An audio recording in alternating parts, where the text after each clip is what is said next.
안녕하세요. 오늘도 사연살롱을 찾아주셔서 감사합니다. 서울 사는 30대 주부예요. 김장철에 김장은 다들 맛있게 하셨나요? 김장 다 하고 산처럼 쌓인 시뻘건 배추김치 보면 엄청나게 뿌듯하죠. 그런데 먹기에는 술술 들어가지만 그 다음 날부터 근육통이 심하게 오는 건 어쩔 수 없나 봐요. 그도 그럴 것이 저희 시모가 워낙 손이 커서 올해도 김장을 200포기나 했거든요. 대기업 다니는 동서는 올해 김장날에도 야근한다며 절대 참여 안 하더군요. 그놈의 대기업. 맨날 회사 핑계대며 시댁 행사에 이리 빠지고 저리 빠지는 동서는 정말 미꾸라지가 따로 없었죠. 그래도 얄미운 동서 때문에 동서가 다니는 대기업 제품은 절대 사지도 먹지도 입지도 않아요. 그런데 이번 김장을 계기로 그렇게 꼴도 보기 싫던 동서를 드디어 안 보게 되었어요. 동서 편인 줄로만 알았던 시모가 결정적 역할을 해주었거든요. 동서는 같은 여자로서 불쌍할 정도로 인생의 나락으로 떨어지게 되었고요. 아주 꼬스워 죽겠네요. 지금까지 제가 가정 형편이 어려워 중학교도 제대로 졸업하지 못하고 계속 생활전선에 뛰어들어야 했던 걸 동서는 비아냥대기 일쑤였죠.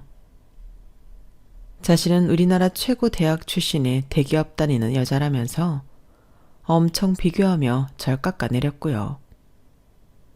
말만 형님이라고 했지 제대로 된 형님 취급도 안 해줬어요. 동서년한테 당한 수모를 생각하면 눈물이 찔끔 날 정도이네요. 얼마나 서러웠으면 그래도 가족인데 동서년이라고 칭하겠어요. 이젠 더 이상 가족도 아니지만요. 이 글을 읽는 여러분들 중에 제 마음을 알아주시는 분들이 분명 있을 거라 생각해요. 시댁 형수나 동수와 비교당하는 기분이 진짜 더럽거든요.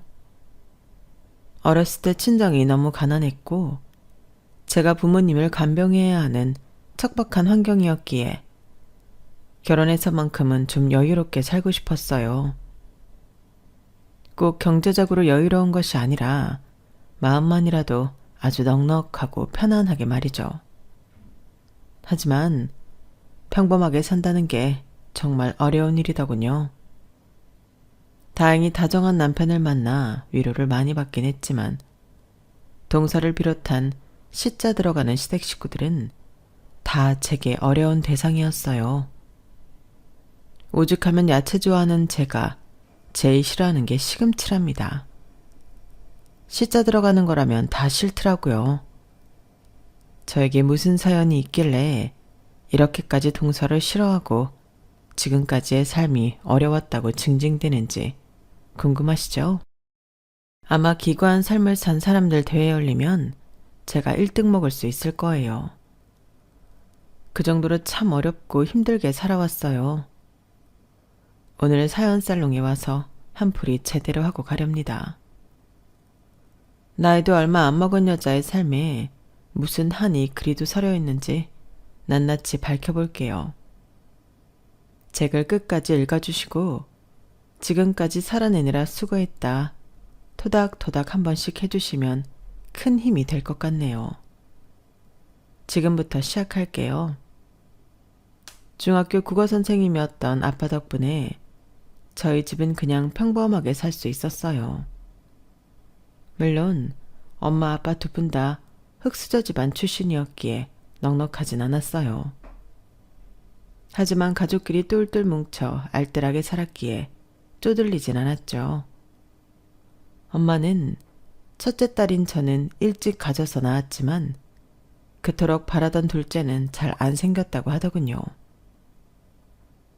지방에 있는 용하다는 한의원에 찾아가 한약을 먹고 나서야 늦둥이 막내딸이 생겼죠. 저와는 무려 10살이나 차이가 나는 동생이었어요.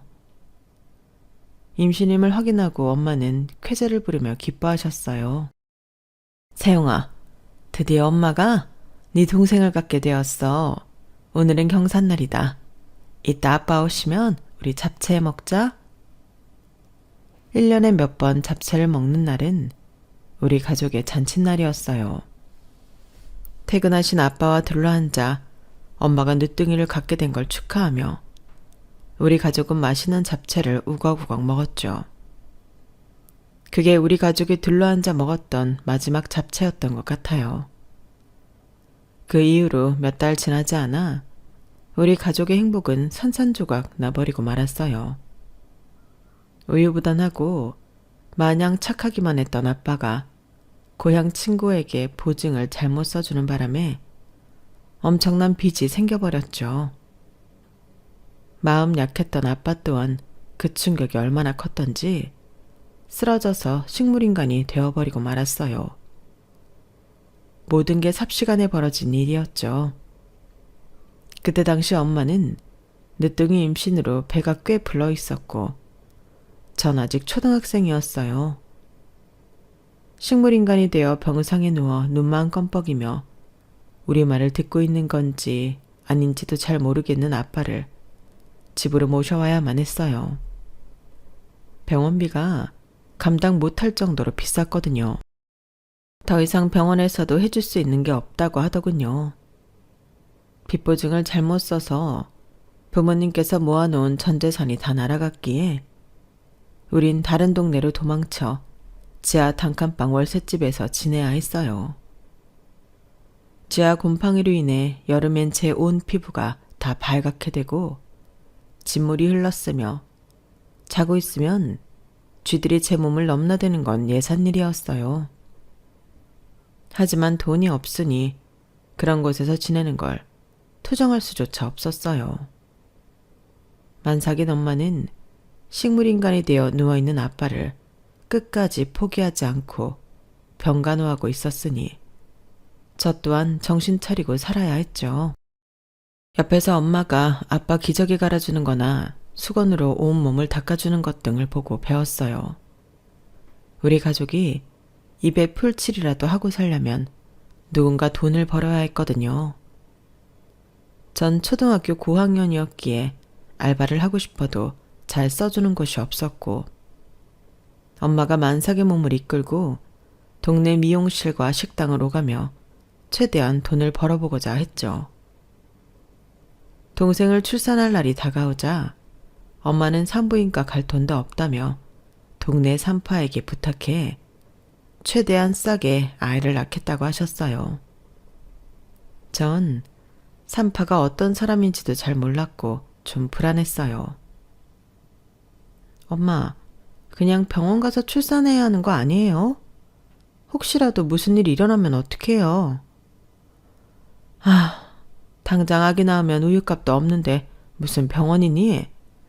옆 동네 산파 할머니가 옛날에 간호사도 했던 사람이고 아주 싸게 해준다더라.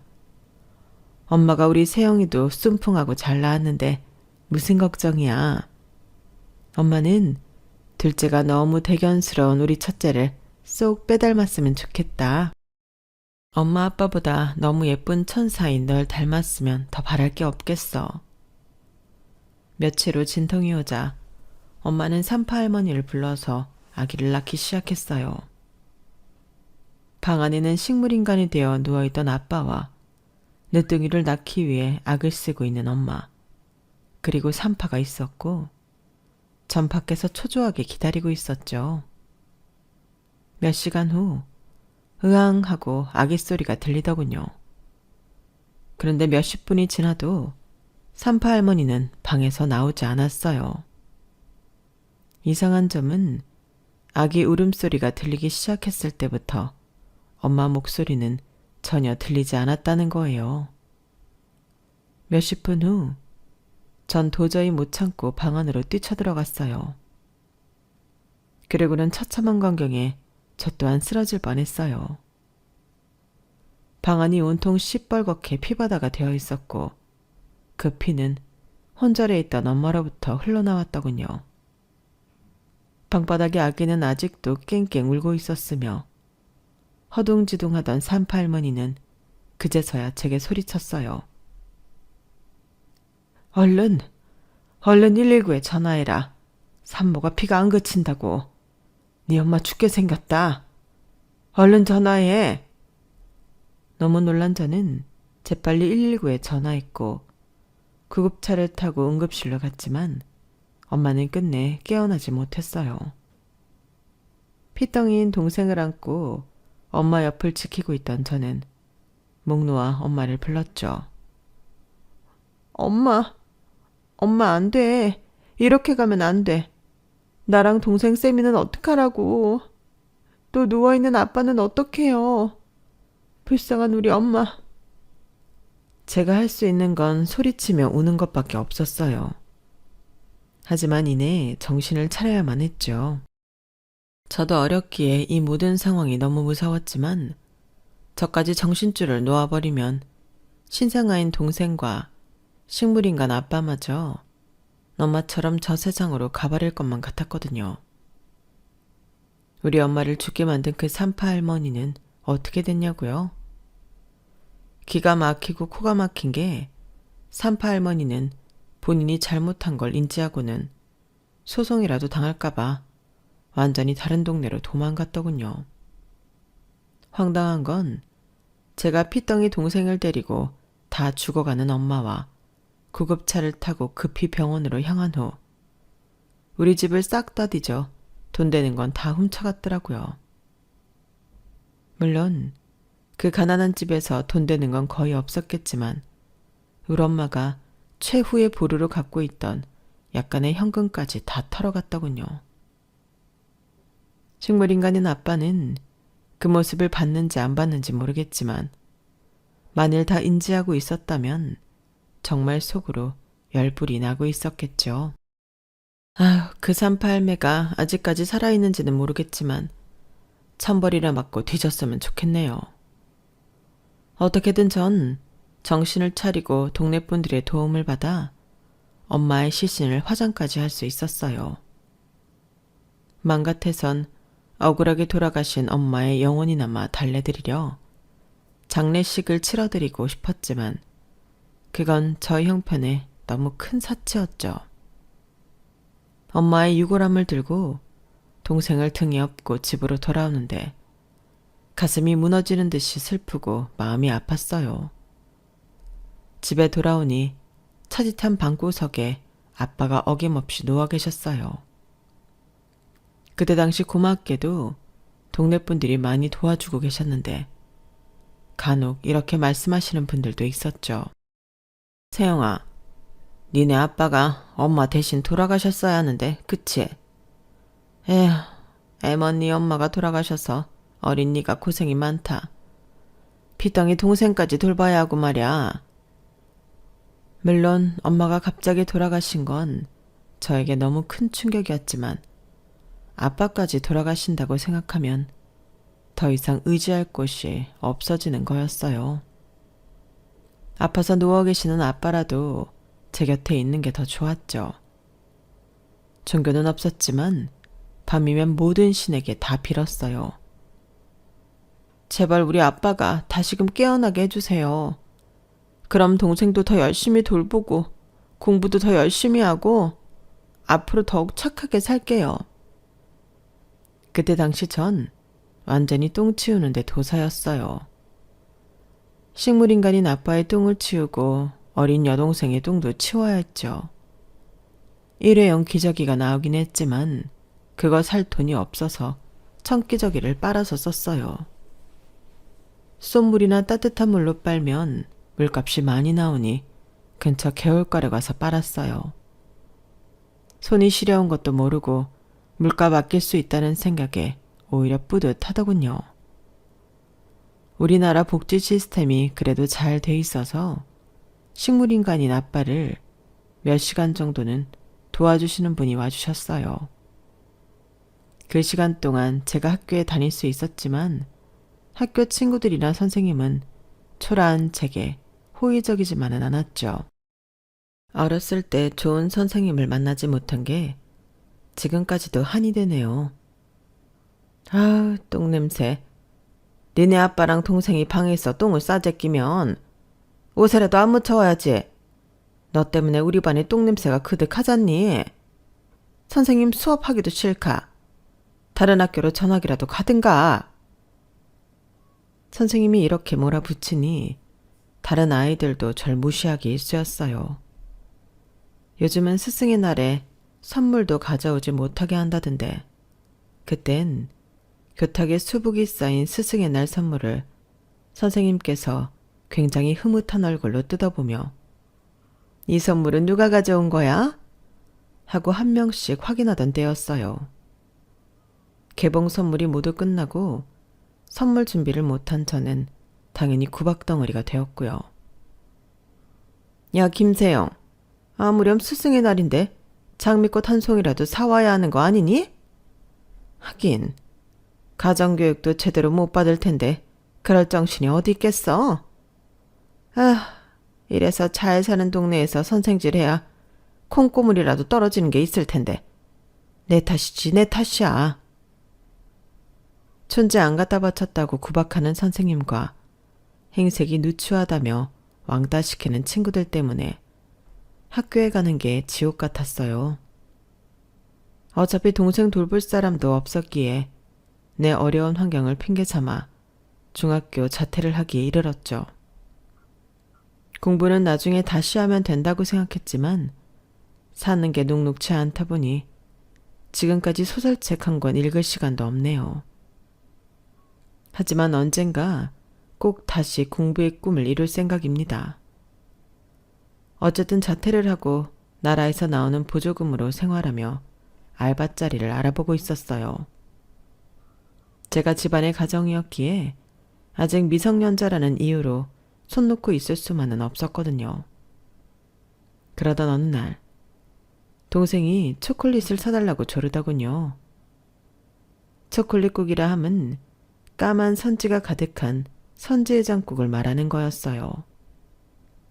전에 딱 한 번 얻어먹을 기회가 있었는데 동생 쌤이 입맛에 맞았나 봐요. 언니, 초콜릿국 사 먹으러 가자. 응? 한 번만 제발. 우리 가족에게 외식은 사치였기에 외식한 적이 거의 없었는데 동생 쌤이가 하도 졸라대니 비상금으로 모아둔 현금을 들고 해장국 집으로 향했죠. 사장님, 선지해장국 한 그릇만 주세요. 여사장님은 우리 자매에게 그리 호의적이지 않더군요. 뭐야? 니네 저번에 사회복지사랑 같이 온 기초수급자들 아니니? 돈은 있는 거냐? 니네 같은 애들이 와서 먹고는 돈 안 내고 도망가는 경우 종종 있더라. 우리 원래 후불인데 니네는 선불로 받아야겠다. 1인분 값 일단 내놓고 먹어라. 불친절하기 짝이 없는 사장님의 태도에 화가 났지만 동생이 워낙 이곳에서 먹고 싶어 해서 꾹 참고 선불로 내고 먹었어요. 먹는 도중에 동생 쌤이가 화장실이 급하다고 해서 식당 내부에 있던 화장실로 향했죠. 그런데 갑자기 동생이 무언가에 걸려 확 넘어지면서 뚝배기 그릇이 진열되어 있는 진열장을 엎고 말았어요. 수십 개의 뚝배기 그릇이 와장창 깨지고 말았죠. 전 너무 당황했어요. 국밥집 사장님도 화가 단단히 나버렸죠. 야, 이 거지 같은 년들이 진짜 미쳐 돌았나? 장사하는 집에 와서 완전히 깽판을 부려버리네. 너, 이 그릇들이 다 얼마치인 줄이나 알아? 너네 이거 다 어떻게 보상할 거야? 당장 물어내! 당장 수중에 돈도 없는데 너무 당황해서 눈물이 흐르더군요. 정말 죄송합니다, 사장님. 그럼 제가 여기서 일하면서 갚아드려도 될까요? 그런 큰 돈이 당장은 없어서요. 제가 학교를 다니는 것도 아니니 아침부터 일할 수 있습니다. 그래? 그럼 당장 내일 아침부터 나와서 하루 종일 일해라. 열심히 일해서 갚으란 말이야. 연신 감사하다고 말하며 쭈그리고 앉아 맨손으로 깨진 뚝배기 그릇들을 치웠어요. 하도 당황하여 손에서 피가 나는 줄도 모르고 있었죠. 그때 저쪽에서 식당 주인 아들로 보이는 남자가 뛰어와서 피가 퐁퐁 솟는 제 손을 잡고는 일으켰어요. 아, 엄마, 이제 그만 소리 지르세요. 학생이 놀라서 맨손으로 치우다가 피가 나잖아요. 학생, 이리 와요. 저기 데일밴드 있어요. 붙여드릴게요. 이건 이따 제가 빗자루로 치우면 되니까 너무 걱정 말아요. 국밥집 주인 아들은 약통에서 연고와 밴드를 꺼내 정성스레 치료해 주었어요. 저와 제 여동생은 고맙다는 말만 하고는 얼른 국밥집을 빠져나왔어요. 국밥 한번 먹으려다가 코가 제대로 꿰버렸죠. 그 다음날 아침부터 바로 국밥집에서 일하게 되었어요. 한 달 정도면 다 갚았겠거니 하고 생각했는데 악독한 국밥집 사장은 2달을 꽉 채워 무임금으로 일을 시키더군요. 처음 식당에서 일을 했기에 당연히 서툴렀죠. 그럴 때마다 뱁새 눈을 하고는 구박하러 온 주인 아줌마를 그 아들이 말려주곤 했어요. 아, 엄마, 세영이가 처음이라 서툰 게 당연하죠. 게다가 아직 어린 나이잖아요. 그만 좀 구박하세요. 돈도 안 주고 일부려 먹으면서 미안하지도 않으세요? 이렇듯 저의 든든한 방패막이가 돼주던 주인 아줌마의 아들 이름은 이영국이었어요. 영국 오빠는 지방 전문대를 졸업하고 취업을 해보려 했지만 뜻대로 되지 않아 군대를 다녀와서 국밥집을 물려받기 위해 본인 엄마와 함께 일하고 있던 중이었죠. 어쨌든 전 2달간 열과 성을 다해 일했고 주인 아줌마도 성실한 제가 꽤 마음에 들었는지 계속 일하라는 제안을 했어요. 중학교도 제대로 졸업하지 못한 제가 어디서 이런 취업 자리를 얻겠냐 싶어 오케이 했죠. 마음 한구석에선 슈퍼맨처럼 나타나 언제나 절 도와주는 영국 오빠와 계속 함께 일할 수 있다는 사실이 좋았어요. 중학교 중퇴인 제 눈에는 지방 전문대를 졸업한 영국 오빠가 너무 멋져 보였어요. 하지만 주인 아줌마는 큰아들인 영국 오빠보다 서울대 나와서 대기업 다니는 작은 아들을 훨씬 좋아하더군요. 아주 대놓고 차별하게 일쑤였죠. 영국이 쟤는 어렸을 때부터 그냥 평범했어. 키우기 재미없을 정도로 말이야. 그러니 이 식당이나 물려받아 근근히 먹고 살라고 하는 거지 뭐. 근데 우리 막내 영철이는 아이고야, 어릴 적부터 얼마나 똑똑하든지 서울대가 아무나 가는 데냐? 수재, 천재들만 가는 곳 아니냐? 대기업은 또 아무나 가고? 내 뱃속에서 천재가 나왔다니 아직까지도 뿌듯해 죽겠다니깐. 주인 아줌마가 대놓고 둘째 아들만 자랑질할 때면 씁쓸한 표정으로 뒤돌아서는 영국 오빠의 뒷모습이 무척 슬퍼 보였어요. 뭔가 용기를 북돋아 줘야겠다는 마음으로 식당 주방으로 따라 들어갔죠. 난 오빠가 더 멋있는 것 같아요. 영국 오빠 없으면 이 식당이 돌아가겠어요? 사장님은 맨날 본인 둘째 아들만 잘났다고 하지만 제가 보기엔 영국 오빠가 더 잘났다고요. 세영이가 그렇게 말해주니 고맙네. 내 동생이 서울대 나와서 대기업 다니는 게 우리 엄마한텐 큰 자랑이지 뭐. 워낙 어렸을 때부터 차별받고 자라서 익숙해졌어. 괜찮아. 영국 오빠를 좋아하는 맘에 와락 안고 뽀뽀라도 해버리고 싶었지만 미성년자였기에 참고 또 참았죠. 그렇게 시간은 흘러 20살이 되었고 영국 오빠가 정확하게 제 마음을 대변해 주더군요. 세영아, 드디어 20살 된 거지? 아, 널 좋아하는 맘에 와락 안고 뽀뽀하고 손잡고 싶었는데 몇 년간 참느라 죽는 줄 알았어. 내 마음 눈치채고 있었지? 그럼 오늘부터 당장 우리 연인인 거다. 알았지? 늘 식당에서 함께 일했길래 주인 아줌마 모르게 데이트를 할 수 있었어요. 그날도 거의 마감 시간이 되어 다들 퇴근한 줄 알고 남친과 식당 구석에서 껴안고 뽀뽀하고 있었는데 갑자기 불이 탁 켜지더군요. 주인 아줌마였죠. 야, 니네 구석에서 불도 안 켜고 뭐하냐? 오호라, 니네 사귀기라도 한단 말이냐? 아이고야, 퍽이나 잘 어울린다. 국밥집 커플 납셨네 아주. 우리 큰아들이 머리 안 좋은 건 알고 있었지만 눈까지 낮을 줄은 몰랐다. 사귀든지 말든지 마음대로 해라들. 난 서울대 나와서 대기업 다니는 우리 둘째 아들만 제대로 된 집에 장가 보내면 되니까. 말을 해도 어찌나 밉게 하던지. 같은 아들인데도 이렇게 차별해대는 주인 아줌마가 정말 미웠어요. 어찌됐든 일단 남친 엄마인 주인 아줌마한테 교제 허락을 받은 것이니 마음은 좀 편해졌죠. 그런데 저만 행복하면 뭐하나요? 집에 누워 계신 아빠와 아직 어린 동생이 있었기에 제 어깨는 늘 무거웠어요. 제가 국밥집에서 번 돈은 우리 가족 생활비로 다 쓰였거든요. 아빠가 몸이라도 좀 움직일 줄 알고 말이라도 할 줄 알면 대화라도 할 텐데 바닥과 한 몸이 되어 늘 누워 계신 아빠를 보면 안타깝고 마음이 아팠어요. 제가 국밥집에서 일하는 동안엔 초등학교 고학년인 제 여동생이 아빠를 돌봐야 했어요. 지금 생각해보면 제 동생도 어린 나이에 정말 수고가 많았죠.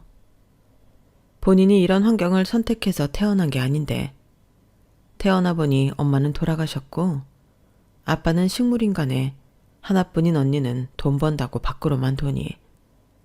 제 동생 팔자도 참으로 억세고 가여웠어요. 그런데 우리 자매의 소원을 세상이 들어주었는지 기적 같은 일이 일어났죠. 지난 수년간 식물인간이었던 아빠가 깨어나게 된 거예요. 물론 드라마틱하게 한꺼번에 깨어난 건 아니었지만 어느 날 발가락 하나 손가락 하나를 꿈틀하고 움직이더군요. 간병을 하던 제 여동생이 발견하고는 방방 뛰면서 제게 말했어요. 언니, 내가 봤어. 아빠가 엄지발가락 한 개를 살짝 움직였어. 엊그제는 손가락을 움직여서 내가 잘못 본 줄 알았는데 오늘은 발가락까지. 아빠가 이제 깨어나려나 봐. 뭐라고? 그게 진짜야? 얼른 병원에 모시고 가보자. 저와 제 여동생은 늘 다니던 병원에 아빠를 모시고 갔고 아예 입원을 하여 경과를 지켜보기로 했어요. 아빠는 점차 좋아져 정말 깨어나서 말까지 하게 되었어요. 우리 가족에게는 진짜 너무 놀라운 기적이었죠. 미안하다 얘들아. 나도 모르는 사이에 어느 순간부터 의식이 돌아오더구나. 아마 우리 세영이랑 쌤이가 매일 아빠 곁에 와서 그날 있었던 일들을 제잘제잘 말해줘서 깨어날 수 있었던 것 같아. 너희들이 날 살린 거야. 정말 고맙다. 고마워. 그리고 그동안 너무 수고했어. 나 같은 쓸모없는 사람은 진작에 죽었어야 했는데 이놈의 질긴 목숨 여태까지 살아서 우리 딸들을 너무 고생시켰구나. 미안하다 우리 아가들. 아빠, 하늘이 도운 거예요. 저랑 쌤이가 얼마나 빌고 또 빌었는지 몰라요. 제발 우리 아빠 깨어나게 해달라고요. 이제 아빠랑 매일 대화하고 오래오래 함께 행복하게 살아요. 알았죠? 식물인간에서 겨우 깨어난 아빠는 물론 걸을 수도 온전히 움직이기도 힘들었어요. 하지만 아빠와 일상적인 대화를 나눌 수 있다는 것 자체가 너무너무 행복했어요. 이 사실을 안 남친도 신기해하며 함께 기뻐해 주었어요. 우리 세영이가 지금까지 착하고 성실하게 살아서 복받은 거야. 나 아버님께 인사드리러 한번 찾아뵐게. 우리 결혼 허락 받으러 가자. 응? 갑자기 결혼 얘기를 꺼내니 어안이 벙벙했어요. 막연히 30대쯤에나 결혼할 거라고 생각했는데 아직 20대인 지금은 좀 이르다고 생각했죠. 어쨌든 약속을 잡고 우리 아빠에게 남친을 소개시켜 드렸어요. 아빠도 무척 좋아하시더군요. 그러면서 진심을 담아 당부의 말씀을 하셨어요. 내 몸이 이렇게 성치 않으니 건강한 영국군이 우리 세영이를 옆에서 평생 잘 보살펴줬으면 좋겠어요. 아빠의 내 역할을 대신해주면 너무 고마울 것 같아요. 우리 세영이랑 결혼해서 백년해로하길 바랄게요. 난 영국군만 믿을게요. 정말로 고맙고 또 고마워요. 이렇게 아빠까지 남친과의 결혼을 적극적으로 지지해주니 남친은 얼른 본인 가족에게도 다 말하겠다며 무척 신나했어요. 저는 남친 엄마의 괴팍한 성격을 잘 알기에 어떤 반응을 보일지 약간 긴장되더라고요. 그런데 결혼 얘기를 꺼내기도 전에 청천벽력 같은 일이 일어났어요. 아빠가 너무 오랜 시간 식물인간으로 있었기에 온몸의 장기들과 근육, 혈액순환 등이 온전치 않았고 갑자기 쇼크가 크게 와서 자던 중에 돌아가시고 만 거였어요. 아침에 제가 발견하고는 119에 신고해 바로 병원으로 갔지만 이미 사망하셨다고 하더군요. 아빠, 얼마나 오랜 시간 아빠가 깨어나길 기다렸는데 깨어난 지 몇 달 만에 이렇게 허무하게 가버리면 어떡해요. 샘이랑 저는 아빠만 바라보고 살고 있었는데 우리 자매는 앞으로 어떻게 살라고요. 아빠, 다시 눈 떠봐요. 제발요. 정말 너무 허무했지만 돌이킬 수 없었죠. 몇 달간 아빠와 샘이와 함께 매일 밤 도란도란 얘기한 것이 한여름밤의 꿈 같았어요. 아마 돌아가시기 전 한 100일만이라도 우리에게 큰 선물을 주고 가시려고 깨어나신 것 같았어요. 이 글을 쓰는 지금 이 순간에도 아빠 얼굴이 너무 보고 싶네요. 남친은 진짜 사위가 된 것처럼 상주 역할을 다 해주었어요. 그런데 남친 엄마는 국밥집이 바쁘다는 이유로 장례식에 코빼기도 안 비치더군요. 정말 야속했죠. 장례식을 다 마치고 국밥집에 다시 일하러 나가니 그제서야 남친 엄마가 절 부르더군요. 야, 아빠 장례식 가느라 빠진 건 일당에서 뺄 테니 그리 알거라. 그리고 너, 내 아들이랑 결혼하고 싶다며. 난 서울대 나와서 대기업 다니는 둘째 아들만 장가 잘 보내면 장땡이라. 첫째 아들은 아무랑 결혼하든지 말든지 상관도 없어. 어쨌든 니네가 결혼하고 싶다면 조건이 있어. 우리 집에 들어와서 같이 살아야 한다. 우리 집 살림도 네가 다 하고 말이야. 그리고 또 한 가지 중요한 건 네 여동생한테 절대 우리 돈이 흘러들어가게 하면 안 된다. 국밥집 수익이 얼마 되지도 않는데 괜히 밑 빠진 독에 물 붓게 하게 하지 말란 말이야. 이제 중학생 됐다며. 그럼 알바해서 혼자 알아서 벌어먹고 살라고 해.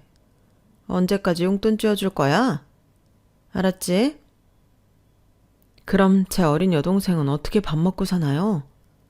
제가 현재도 많이 보태주는 것도 아니고 몇십만 원 쥐어주는데 그것도 못하게 하시면 저 이 결혼 못합니다. 남친과 남친 엄마 앞에서 그렇게 선포해버렸어요. 지금 중요한 건 결혼보다 혼자 남은 제 여동생 뒷바라지 하는 거였기 때문이죠. 제가 머리 식히러 가게 밖으로 나오자 남친이 제 뒤를 따라 나오더군요. 세영아, 돌아가신 아버님께서도 얼른 결혼하라고 하셨잖아. 쌤이 걱정은 하지 마. 세영이가 지금 살고 있는 원룸 월세랑 생활비 다 지원해 줄 테니. 근데 이건 우리 엄마한텐 비밀로 하자. 알았지?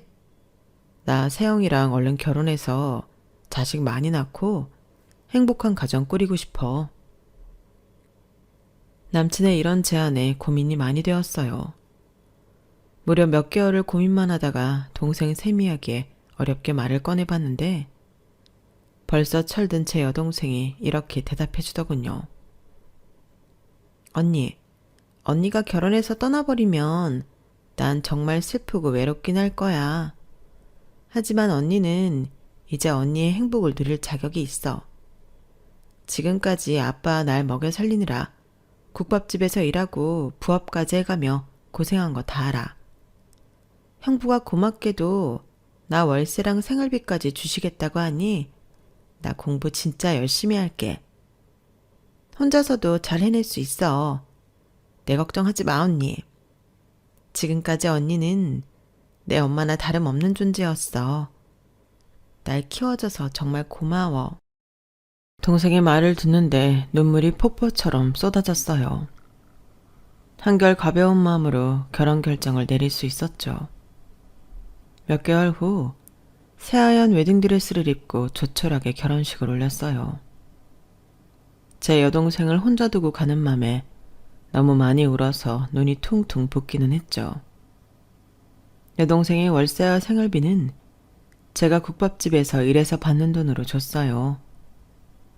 그마저도 여동생이 본인이 알바를 해서 생활비는 충당하겠다고 하여 나중엔 월세만 지원해줬죠. 시모가 이젠 자기 식구라며 제 월급을 반으로 깎더군요. 그래도 시모한테 비밀로 하고 어린 동생을 조금이나마 도울 수 있어서 다행이었어요. 예상은 했지만 합가 후 시모는 제게 모든 살림을 다 시켰어요. 국밥집에서 하루 종일 일하고 집에 돌아오면 산더미처럼 쌓인 집안일까지 다 해야 했죠. 지금 생각하면 그때 그 일들을 다 어떻게 했을까 싶어요. 아마도 평생을 자는 시간 빼놓고는 일을 해왔기 때문에 할 수 있지 않았을까 싶어요. 가난을 몸이 기억하고 있었던 거죠. 그런데 임신을 하고 만삭이 되니 더 이상 하루 종일 일하는 건 무리더군요. 시모에게 쌍욕을 먹으면서도 적어도 애 낳을 때까진 무거운 몸으로 못 움직이겠다며 선포했죠. 너 진짜 유난이다. 이 세상에 너만 애 가진 줄 알겠다. 누군 애 안 낳아봤냐? 누군 임신 안 해봤어? 네 입으로 들어가는 밥값은 해야 할 거 아니냐? 내가 상전을 며느리로 들였냐? 국밥집이 힘들면 집안일이라도 깔끔하게 해놔. 어머님, 유난 떠는 거 아니고요. 결혼하면서 이젠 식구라고 월급도 반만 주시고 국밥집에서 노예처럼 일만 해왔습니다. 계속 일 안 하겠다는 것도 아니고 만삭 때만이라도 잠깐 쉬겠다는데 그걸 이해 못 해주세요? 제 뱃속에 어머님 핏줄이 있잖아요. 앞으로 출산하고 3개월 정도까진 저 일 못해요. 그렇게 아세요. 착한 남편도 제 방패막이가 되어 제 편이 되어줬어요. 남편은 친정 아빠가 살아생전에 본인 보고 제 아빠 역할을 해주라고 했던 당부의 말을 기억하고는 최대한 자상한 남편이 되어주었죠. 그렇게 우리 예쁜 딸 수민이를 출산하고는 다시금 생활전선으로 뛰어들었어요. 맘 같아선 아이 3살 정도까진 집에서 아이만 보고 싶었지만 국밥집 일 누가 하냐며 시모가 난리치는 통에 어린이집에 맡기고 일을 나갔어요. 고된 생활이 반복되는 와중에 집에는 잘 오지도 않던 시동생이 결혼할 여자라며 동석감을 데리고 왔어요. 첫인상부터 어찌나 도도하던지 빳빳하게 고개도 안 숙이고 인사도 제대로 하지 않더군요. 목에 깁스라도 한 줄 알았네요. 안녕하세요. 영철 씨랑 똑같이 서울대 나오고 같은 대기업 다니는 사람이에요. 박수혜라고 합니다. 듣자 하니 저보다 나이도 어린 것 같은데 결혼하면 꼭 형님이라고 불러야 하나요? 먼저 예의 있게 굴었다면 저도 잘해줬을 텐데 초면에 정말 재수 없었어요.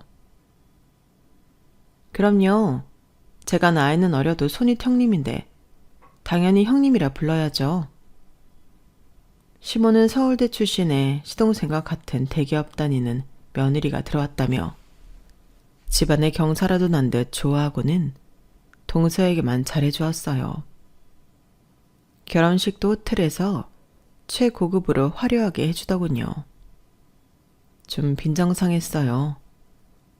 우리 때 제일 싼 곳에서 결혼식 올린 거랑은 너무 비교됐거든요.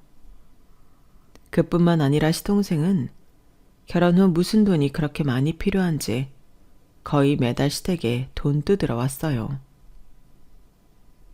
엄마, 저 왔어요. 저 밥 안 먹었으니 밥 좀 차려주세요. 오냐 오냐, 우리 똑똑한 둘째 아들 왔냐? 수미네미야, 뭐하냐? 도련님 행차하셨다. 얼른 밥 한 상 거하게 차리도록 해라.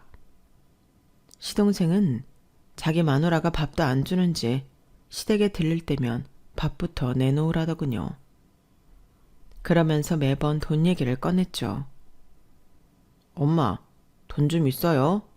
나 이번 달에 한 500만 줄 수 있어요? 왜? 또 생활비가 모자르니? 너희 둘 다 대기업 다녀서 월 1000 이상 벌 텐데도 모자라? 아, 어쩔 수 없이. 둘 다 서울대 나고 대기업 다니는데 품위 유지비가 좀 필요하겠지. 파출부 아줌마도 쓴다고 했지? 그래. 대기업 다니면서 큰일 하려면 피곤하겠지. 집안일은 파출부한테 맡기고 손도 대지 말라고 해라. 엄마가 지금 계좌로 붙여줄게. 언제든지 돈 필요하면 말해라. 알았지, 내 아들? 전 첫째 아들 부부인 우리한텐 늘 10원 한 장도 기분 좋게 쓰지 않으면서 둘째네에만 저렇게 퍼다주는 시모가 얄미웠어요. 동서가 착하면 모르겠는데 못돼 처먹어서 시댁 행사엔 한 번도 참석하지 않고 모든 일을 저 혼자 다 하는 것도 열받았죠. 게다가 아직 애가 있는 것도 아닌데 파출부까지 쓴다니 어이가 없더군요. 아니 어머님, 전 애 낳고 3개월 만에 다시 국밥집 일하고 집안 살림 다 하라고 해놓고는 동선에는 애도 없는데 파출부까지 쓰라고 돈 주세요. 매달 도련님한테 몇백씩 쥐어주시네요. 우리 수민이한테 10,000원짜리 한 장 주신 적 있으세요? 전문대 나온 첫째 아들은 아들도 아니에요. 너무하시네요 정말. 뭘 너무하냐? 내가 신장이 다 망가져서 맨날 몸도 붓고 투석 받으러 다니고 하는데 앞으로 살면 얼마나 살겠냐? 내가 다 죽어가고 돈도 못 벌게 되면 서울대 나온 능력 있는 둘째가 날 돌봐주겠지. 능력 없는 니네가 날 돌볼 수나 있겠냐? 다 나도 내 미래 생각해서 일하는 거야. 안 입고 오면 니네도 능력을 키우던가. 지금 와서 공부해서 서울대를 갈 수도 없는 노릇이고 맨날 학벌이며 대기업 운운하며 차별하는 것도 지치더군요. 시모는 원래 신장이 무척 약했는데 나이 들면서 건강관리도 잘 안 하니 완전히 망가져서 투석으로 버티고 있는 상황이었죠. 그랬기에 더더욱 국밥집 일과 살림살이까지 며느리인 제가 거의 다 도맡아서 해야 했고요. 근근히 버티고 있던 시모는 병원으로부터 더 이상 투석조차 힘들며 신장 이식만이 살 길이라는 얘기를 들었어요. 시모는 식구들 다 불러놓고 눈물 콧물 짜면서 사정하더군요. 너희들에게 면목 없구나. 그래도 엄마가 일찍이 너희 아버지 먼저 하늘나라로 보내고 너희들 키우느라 고생한 거 알고 있지? 엄마 위해서 신장검사 좀 받아봐 주겠니? 신장 이식만이 살 길이란다. 부탁한다. 시모의 그런 진지하면서도 절실한 태도는 처음 봤기에 다들 신장 이식 적합도 검사를 받아보긴 했어요. 그런데 참 운명이 어찌나 얄궂은지 첫째 아들의 남편 빼고 둘째 아들 부부와 며느리인 제가 신장 이식이 가능하다고 나온 거였어요. 전 당연히 둘째 아들인 시동생이 본인 엄마에게 신장 이식을 해준다고 나설 줄 알았어요. 하지만 인성이 개차반인 시동생 부부는 일말의 여지 없이 노하더군요. 우리 부부는 신장 못 드려요, 엄마. 엄마가 우리 부부 얼른 애 가지라고 하셨잖아요. 애 가지려면 영양제 먹고 몸 관리해도 모자란데 어떻게 그런 큰 수술을 하라고 강요하세요? 엄마, 내 친엄마 맞아요? 진짜 어이없었어요. 시모로부터 단물만 쭉 빨아먹고는 다 죽어가는 부모를 외면하다니. 난 죽어가는 우리 친정아빠를 살리기 위해 가진 애를 다 쓰며 몇 년을 고생했는데 저것들은 사랑같이 안 느껴지더군요. 시모도 충격을 받은 건 마찬가지였어요. 가뜩이나 몸도 안 좋은데 시름시름 앓다가 곧 죽을 것만 같았어요. 이를 보다 못하면 남편이 제게 무릎 꿇고 부탁하더군요. 수민 엄마, 정말 미안하고 염치 없는 부탁이지만 사람 하나 살리는 셈 치고 우리 엄마한테 신장 이식 좀 해주면 안 될까? 나도 당신한테 이런 부탁하기 죽기보다 싫은데 저러다 진짜 우리 엄마가 돌아가실 것 같아서 무서워서 말이야. 진짜 미안하고 또 미안해. 제발 부탁이야. 눈물을 뚝뚝 흘리며 부탁하는 통에 알겠다고 해버렸어요. 그래도 시모랑 같은 집에서 살면서 미운 정이 조금은 들었는지 이대로 돌아가신다면 제 평생의 한으로 남을 것 같았기 때문이었죠. 수술 당일 시모와 나란히 병상에 누워 대기하고 있는데 시모가 손을 뻗어 절 붙잡더군요. 미안하다 아가. 이런 천사 같은 너에게 내가 그동안 너무 모질게 됐어. 지금까지 큰아들 영국이야 며느리인 너에게 어른스럽지 못하게 행동해서 정말 미안하다. 그놈의 서울대가 뭔지 대기업이 뭔지 쓸데없이 둘째 내외만 예뻐해서 많이 속상했지? 신장 떼줘서 정말 고맙다. 내 이 은혜 잊지 않고 평생 갚을게. 앞으로 너희 부부와 우리 예쁜 손녀 수민이를 위해서 봉사하며 살게. 어려운 부탁 들어줘서 정말 고맙다. 시모와 한 집에 살면서 있었던 일들이 주마등처럼 스쳐 지나가면서 제 마음속이 많이 복잡해지더군요. 다 늙어빠진 호랑이 마냥 까맣게 삐쩍 마른 시모를 보니 측은지심이 들기도 했고요. 어머님, 사람이 한평생 살면서 별별 일이 다 있는 거죠 뭐. 우리 과거는 다 잊자고요. 이제 곧 수술인데 그만 우시고 마음 단단히 먹으세요. 떨리는 이식 수술을 성공적으로 마치고는 둘 다 나란히 집에 누워 회복 기간을 가졌어요. 그동안 처음으로 가사 도우미를 써서 집안일도 시키고 국밥집에도 알바생을 들였죠. 당연히 인건비로 인해 수익은 좀 줄었지만 뭔가 마음이 편안히 좀 살겠더라고요. 역시 돈은 사람을 편하게 해주더군요. 그 후로 시모는 큰 며느리인 제게 정말 잘해주었어요. 뿐만 아니라 그동안 냉대했던 큰아들과 손녀 수민이에게도 자상하게 대해줬죠.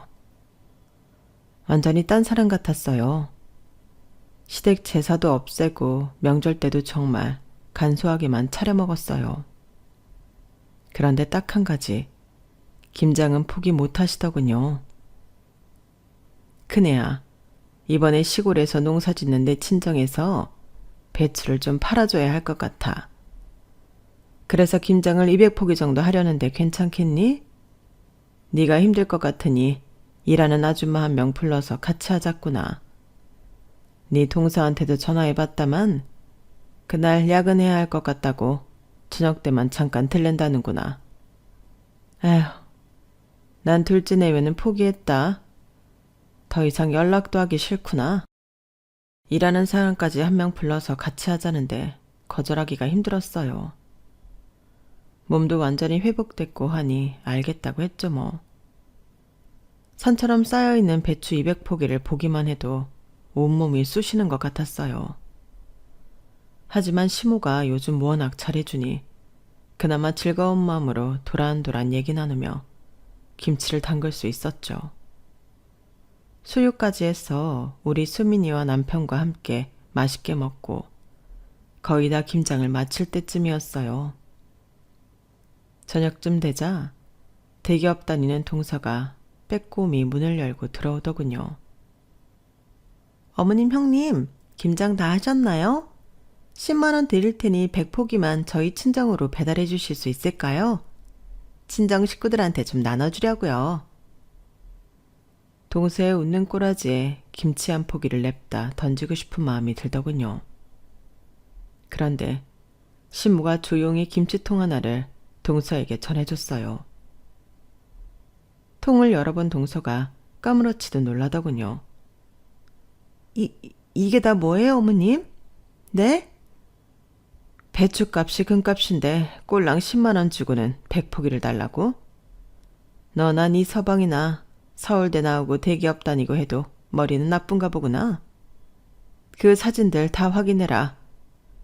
네 남편이 하도 애미인 내 돈을 빼가길래 대체 어디다 쓰는지 흥신소 연락해서 뒤를 좀 밟아봤더니 두 집 살림하고 있더라.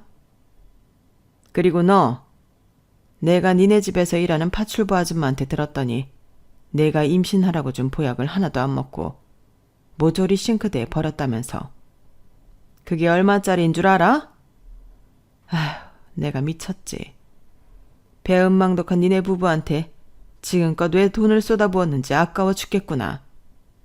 바람난 네 남편이랑 이혼을 하든지 말든지 마음대로 하고 이제부터 니네 부부는 우리 집 출입 금지다.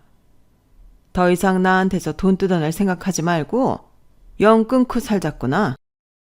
어머님, 결혼할 때 저한테 이 집이랑 이 식당 다 저희한테 물려주신다고 말씀하셨잖아요. 갑자기 영 끊자고 하시면 어떡해요?